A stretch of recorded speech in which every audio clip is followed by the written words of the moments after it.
మీరు మర్చిపోయినట్టున్నారు.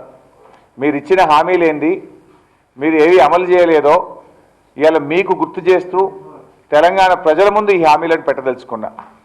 ఇగో ఇది 2004 Congress party manifesto, ఇది 2009 కాంగ్రెస్ పార్టీ మేనిఫెస్టో. 2004, 2009 ఇది లేటెస్ట్గా చంద్రబాబు నాయుడు గారు ఇప్పుడు కూడా అధికారంలో ఉన్నారు. 2014లో ఆంధ్రప్రదేశ్ ప్రజలకు చంద్రబాబు నాయుడు గారు ఇచ్చిన హామీలు. ఇది చంద్రబాబు నాయుడు తెలుగుదేశం పార్టీ మేనిఫెస్టో. ఇది 2014. ఈ హామీల్లో ఒకసారి చూస్తే మీ అందరికీ నేను డీటెయిల్స్ కూడా ఇచ్చున్నాను. 2004లో కాంగ్రెస్ పార్టీ మేనిఫెస్టోలో పెట్టిన అంశాల్లో ప్రైవేట్ రంగంలో బీసీ, ఎస్సీ, ఎస్టీలకు రిజర్వేషన్ కల్పిస్తాం, చేయలేదు. 5 ఏళ్లలో 2.5 లక్షల ఉద్యోగాలు ఇస్తాం, చేయలేదు. ప్రభుత్వం ఏర్పడిన 6 నెలల్లో 50,000 ఎస్సీ, ఎస్టీ, 70,000 బీసీ బ్యాక్లాగ్ పోస్టులు భర్తీ చేస్తాం, చేయలేదు.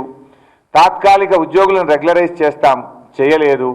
వడ్డెలను, రజకులను ఎస్సీలో చేర్చుతాం, చేయలేదు. చట్టసభల్లో మహిళలకు రిజర్వేషన్ కల్పిస్తాం, రాష్ట్రంలో కేంద్రంలో అధికారంలో ఉండి చేయలేదు. వృద్ధులకు, వితంతువులకు 225 పెన్షన్ ఇస్తాం, 25 తగ్గించి 200 మాత్రమే ఇచ్చారు. తండాలు గ్రామ పంచాయతీలు చేస్తాం, చేయలేదు. టీఆర్ఎస్ పార్టీ అధికారంలోకి వచ్చి ఈరోజు చేసింది. ఈ రకంగా చెప్పుకుంటూ పోతే పరిశ్రమల్లో 50% ఉద్యోగాల్లో స్థానికులకు అవకాశం, చేయలేదు. ఇలా చెప్పుకుంటూ పోతే ఏ అంశం కూడా శ్రీరామ్ సాగర్ ప్రాజెక్ట్ నిల్వ సామర్థ్యం పెంచుతాం, చేయలేదు. కల్వకుర్తి, నెట్టంపాడు, భీమా పూర్తి చేస్తాం, చేయలేదు. ఈరోజు టీఆర్ఎస్ పార్టీ అధికారంలోకి వచ్చినాక చేస్తూ ఉంది.